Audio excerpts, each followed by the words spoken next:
कपड़े धोने वाली बहू। शादी के पहले से ही विभा को कपड़े धोने का बड़ा शौक था। कभी नल के नीचे तो कभी तालाब के पास। अरे मेरी नीली वाली लुंगी नहीं दिख रही है। विभा की अम्मा, कहाँ रखी है लुंगी? अरे वो तो विभा ने परसों ही धोकर रखी थी आपकी अलमारी में, देखो वहीं होगी। वो ना मैंने आज धो दी, मुझे लगा कि गंदी हो गई होगी। अरे कैसे गंदी हो गई थी? उसे तो मैंने पहना भी नहीं। हे भगवान, इस लड़की के कपड़े धोने की आदत से परेशान हो गया हूँ मैं। जितना तो घर में राशन नहीं आता, उससे कहीं ज्यादा डिटर्जेंट पाउडर का खर्चा है। इसकी शादी करवा दो, शादी जाए अपने घर में ही करे काम, फिर चाहे घर के कपड़े धोने हो या पूरे गांव के। हाँ ठीक बोल रही हूँ, देखता हूँ मैं कोई लड़का। वो दिन भी आ जाता है जब विभा को देखने लड़के वाले आ जाते हैं। लड़की मुझे अच्छी लगी। होने वाली सास कहती है, बेटी अगर कुछ पूछना है तो पूछ लो। वैसे तो हमारी लड़की बहुत ही शर्मीली है, जो बोल दो वो मान लेती है, इसे क्या पूछना होगा। अरे कैसी बात कर रही हो माँ, मुझे इन लोगों के घर रहना है, सवाल तो कई है। हाँ हाँ बेटा, पूछ लो ना, क्या पूछना है। आप लोगों के घर कपड़े कौन धोता है? सास का मुंह बन जाता है।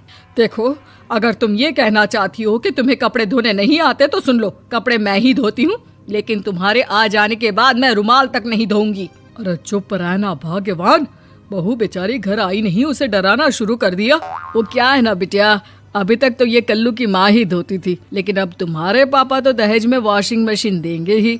तभी विभा की माँ बोल पड़ती है, सवाल भी पूछा तो क्या। वैसे भाई साहब, मशीन की तो फिर भी कपड़े धोने की कैपेसिटी होती है। मतलब जो बिटिया दे रहे हैं ना विभा, इसे कपड़े धोने का बहुत शौक है। ये आप लोगों के क्या, आस पड़ोस गांव मोहल्ले सबके कपड़े धो दे और उफ तक ना करे।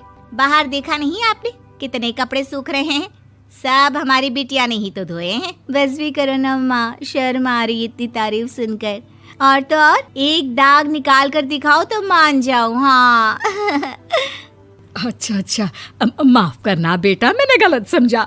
हमें तो रिश्ता बहुत पसंद है। और ऐसे जुड़ जाता है रिश्ता कपड़े धोने का शौक रखने वाली विभा का। उसकी शादी हो जाती है कोयला फैक्ट्री में काम करने वाले कल्लू के साथ। शादी के बाद अचानक विभा चिल्लाती हुई सास के पास आती है। सासू माँ, अरे सासू माँ कहाँ है आप?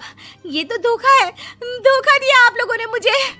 इसे ससुर के चक्कर के बारे में पता चल गया। अरे तो उसमें तुझे क्यों धोखा मिला है? अरे नल में पानी नहीं आता, कपड़े कैसे कब धुलेंगे?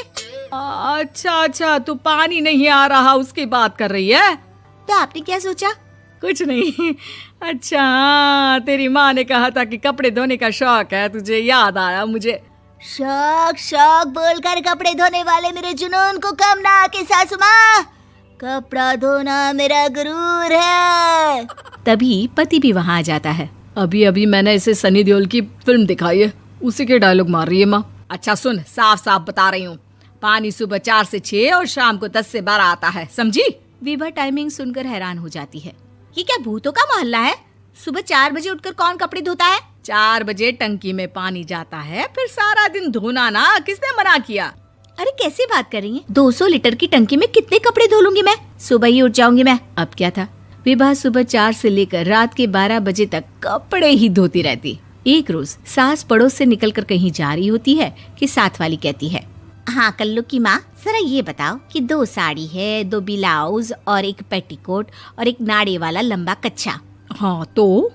अरे तो क्या, कितना लोगी धुलाई ये बताओ। धोबन दिख रहे हैं हम क्या? हमारे पति सरकारी नौकरी से अभी रिटायर हुए हैं और बेटा सुपरवाइजर है कोयला फैक्ट्री में। धोबन समझ रखा है हमें?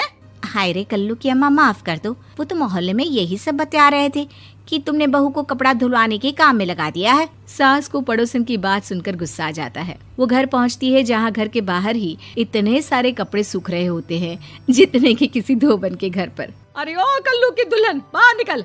माँ जी यहीं आ जाओ, बाथरूम में चादर धो रहे हैं हम। अरे अभी हम धोते हैं, तुमको बाहर निकलो। ये आस पड़ोस वाले बोल रहे हैं कि हम बहू से कपड़े धुलवा कर उसे कपड़ा धोने वाली बना दिए हैं। अरे छोड़ो ना माँ जी, किन लोगों की बातों में आती हो? आस पास के लोगों का तो काम ही होता है कि वो किसी तरह सास बहू को लड़ा दे। बहू सारे घर के कपड़े धोती है, ये क्या कम है? बोलिए। सास को भी लग जाता है कि वो बहू का ये सनकीपन नहीं छुड़वा सकती, इससे अच्छा है कि खुद ही चुप हो जाए। एक रोज सास और बहू मंदिर जाते हैं, जहाँ सास की साड़ी वहाँ खड़ी भीख मांगने वाली से मिलती है। माँ जी क्या बात है, आपकी साड़ी उस भिखारन से कितनी मिल रही है ना? हाँ हाँ देखो तो, दोनों की साड़ी मिल रही है। क्या बात है कल्लू की अम्मा, तुम खुद को तो अफसर की बीवी बताती हो और ऐसी सिंपल सी प्लेन साड़ी पहनकर घूमती हो। सिंपल और प्लेन नहीं है ये साड़ी। तो क्या सोने के धागे से फूल बने हैं